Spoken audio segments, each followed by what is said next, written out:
Bonsoir à tous, ravi de vous retrouver. Ce soir, je reçois Mehdi Viardot qui publie aux éditions Livre en Scène Les Carnets judiciaires, un grand banditisme dans le Sud à la fin du XXe siècle. Bonsoir Mehdi, bienvenue. Bonsoir Dorothée.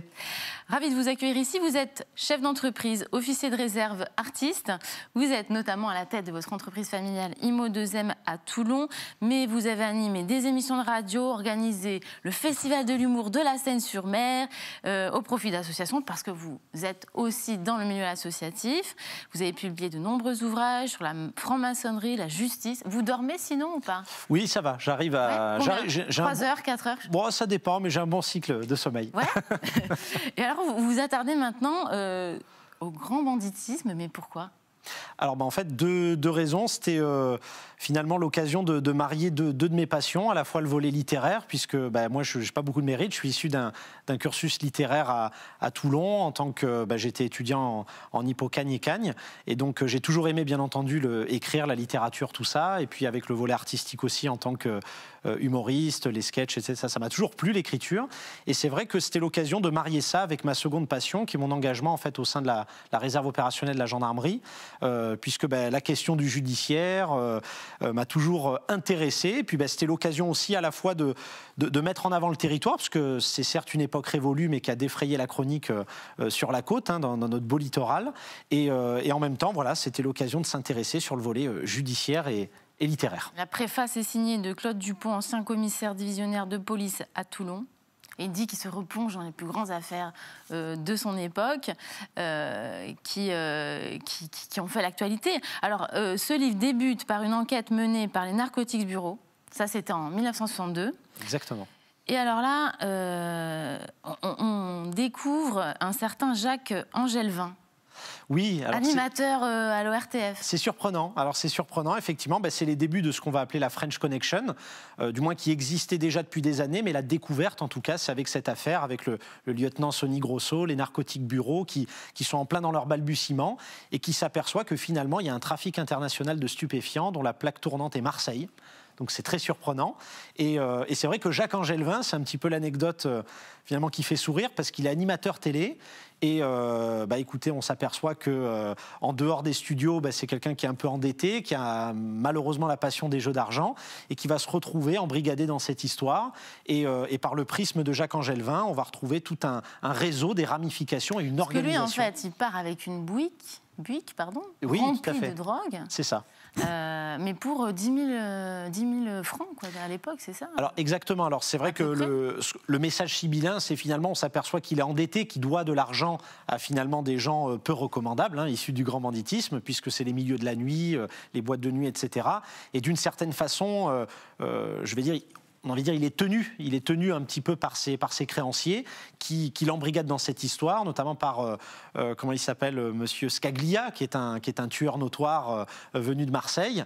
Et donc, c'est assez dingue. D'ailleurs, il y a eu un film qui a été fait sur cette histoire, avec Sonny Grosso, qui est le lieutenant des Narcotics Bureau, qui joue même son propre rôle dans le film. Donc, c'est une histoire rocambolesque qui gagne forcément à être connue. Alors à l'époque, il écope d'une dizaine d'années de prison. Pour les autres, il y a 22 ans, 15 ans, etc. Et vous dites, en fait, c'est la découverte du trafic, quoi. Absolument. En fait, on s'aperçoit dans ces années-là, donc on est effectivement dans les débuts des années 60, les Narcotics Bureau découvrent en fait ce qu'on va appeler la French Connection ou Corsican Connection, comme le dit Claude Dupont dans la préface, puisque c'est toute une ramification de réseaux issus de la Corse, avec la plaque tournante à Marseille. Mais on s'aperçoit que ce trafic existe finalement depuis des années. En fait, depuis l'après-guerre, après la Deuxième Guerre mondiale, c'est, on va dire, tous les anciens territoires français comme l'Indochine. Donc le milieu militaire va être confronté à des trafiquants, trafic d'opium, la fleur de pavot, ce qu'on va appeler la morphine base.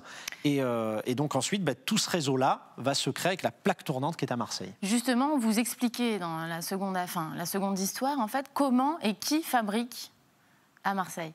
Oui, tout à fait. Alors c'est assez incroyable. On retrouve une organisation très particulière, avec finalement des chimistes, ce qu'on va appeler des chimistes, comme un des plus célèbres qui est Joseph Césari, dit Joe Césari, Monsieur 98%.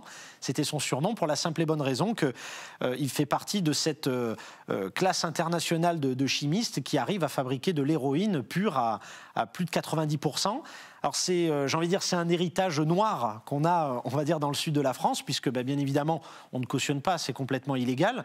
Mais c'était un savoir-faire dont l'origine est un peu opaque. On parle finalement dans le cadre de contrebande, de fabrique de faux pastis qui se faisaient avant la Deuxième Guerre mondiale. Et finalement, des chimistes vont développer des savoir-faire marseillais. Il est particulièrement difficile à attraper. Oui, tout à fait. Et là, il découvre le labo dans une villa habitée par un couple avec un enfant. Absolument, ce qu'on appelle la Villa Suzanne. Alors c'est assez étonnant parce que, comme je disais, c'est vraiment du crime organisé où le chimiste, finalement, il est sollicité par des commanditaires qui vont mettre de l'argent, de l'investissement. Comme j'explique dans le livre, avec les témoignages, on nous explique que pour faire 1 kilo d'héroïne, on investit 10 000 francs de l'époque. Et quand on le revend aux États-Unis, ça rapporte 60 000 francs. Donc c'est un trafic très juteux. Et en fait, effectivement, les financiers, les commanditaires achetaient des villas un petit peu perdues dans la campagne, aux alentours aussi bien des Bouches-du-Rhône, Alpes-Maritimes que le Var. Et ils mettent des couples, c'est-à-dire des couples bien sous tout rapport, exactement, qui finalement sont des façades. Et c'est l'opportunité pour eux de placer des labos clandestins où le chimiste va fabriquer son héroïne. Et lui, il est trahi par un pantalon de travail. Oui, c'est assez surprenant. Effectivement, à cette époque-là, il faut se remettre un peu dans le contexte. On n'a pas l'ADN, on n'a pas la police scientifique qui est au niveau d'aujourd'hui. Et finalement, tous les brigades de stupéfiants, etc., françaises, cherchent à attraper le flagrant délit, comme on dit, à avoir ce qu'on appelle dans le temps de la flagrance les individus. Et Joe Césari, en fait, on va l'interpeller chez lui, donc on ne l'a pas dans le laboratoire, c'est ce qui manquait aux enquêteurs. Et finalement, c'est un détail, puisque sur son bleu de travail, on s'aperçoit qu'un des bleus de travail dans le laboratoire est coupé au niveau brûlé, effectivement, tout à fait au niveau du genou, suite probablement à une mauvaise manipulation. Et on retrouve la cicatrice au même endroit de Joseph Césari. Et donc là, évidemment, c'est l'élément probant pour l'interpeller. Et il se suicide en prison. Et absolument, là c'est le côté un peu tragique, puisqu'il est tombé une première fois à l'époque, et disons que la législation face au trafic international de stupéfiants va évoluer, va gagner en sévérité, avec notamment Raymond Marcellin, qui était ministre à l'époque et qui va être un des acteurs là-dessus.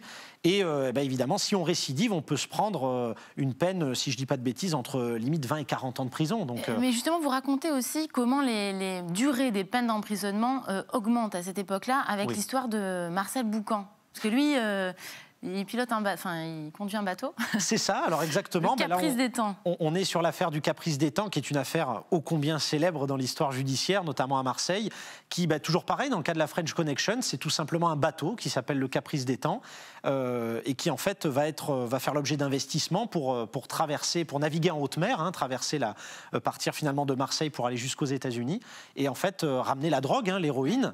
Et effectivement, c'est avec cette affaire que l'État français, en coopération avec les États-Unis, les narcotiques bureaux et les brigades de stupéfiants françaises, vont travailler main dans la main et augmenter en sévérité, effectivement, sur les peines de prison. Et c'est suite à ça, finalement, avec tout l'appareil d'État et l'appareil judiciaire, que le trafic. Mais lui, il fait un record parce qu'il transporte 425 kilos d'héroïne. Ah, c'est et considérable. alors, il se fait interpeller, mais il y a une tentative de fuite rocambolesque, parce qu'en fait, il part à la nage.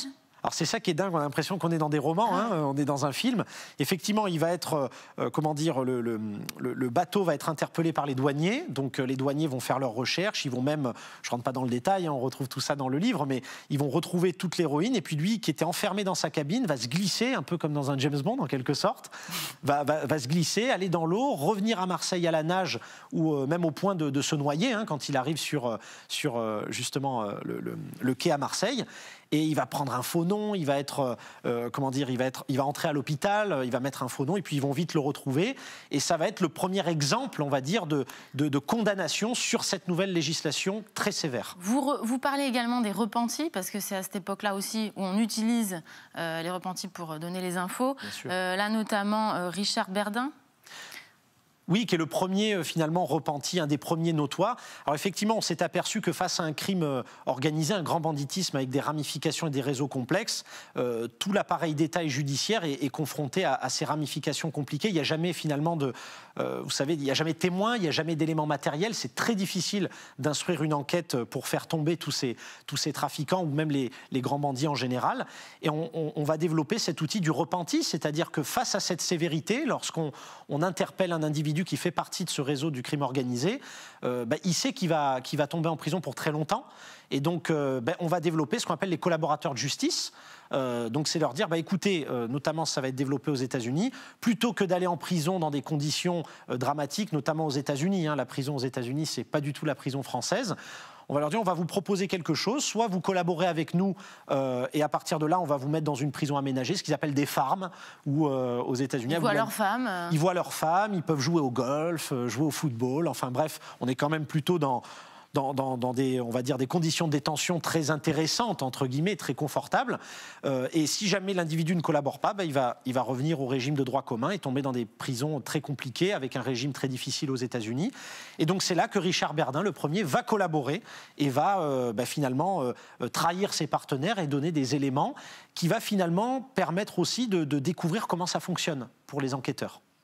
Alors, bien sûr, on parle de Francis le Belge. Oui, Francis Van Verberg, de son vrai nom, figure notoire du grand banditisme à Marseille, absolument. Et on apprend les relations, les connivences entre les bandits et les politiques. Et ceux qui se sont opposés à ce système-là, dont Yann Piat a payé de sa vie. Absolument. C'est là qu'on va s'apercevoir que finalement, c'est à la fois ce qui suscite on va dire la fascination pour cette légende noire des parrains du grand banditisme comme Francis le Belge. On s'aperçoit que la plupart, comme on dit, ils ont fait la guerre ensemble, ils sont tous issus ils ont été résistants pour la plupart. Donc on a des ramifications complexes, des connivences entre le milieu politique et justement le milieu du grand banditisme. On a un autre exemple comme les frères Guérini qui étaient finalement des résistants dans le peloton de feu l'ancien maire de Marseille, Gaston Defferre. Donc ces réseaux très complexes entre le grand banditisme et le politique qui va mettre beaucoup d'années à s'étioler et qui va donner des difficultés supplémentaires aussi pour les acteurs du judiciaire. Bon, de toute façon, il y a tout un tas d'histoires. Ce livre, Mehdi, on peut se le procurer où ? Aussi bien sur les plateformes en ligne et sur les librairies aussi physiques et via mon éditeur Livre Enseigne. Et vous êtes en train d'écrire la suite, puisque là, c'est les carnets judiciaires 1. Le 2 est en cours. Ça y est, c'est fini, vous l'avez écrit ? Alors le 2, voilà, en exclusivité, vous savez tout. Absolument, un scoop avec grand plaisir, même si c'est pas énorme, mais bon. Donc effectivement, le 2 est en cours finalement d'édition et il sortira au printemps 2021. Alors, les carnets judiciaires 1, grand banditisme dans le Sud à la fin du XXe siècle de Mehdi Viardot. Merci beaucoup d'être venu sur ce plateau, Mehdi. Merci à vous, Dorothée. Je vous souhaite une excellente soirée sur Azur TV.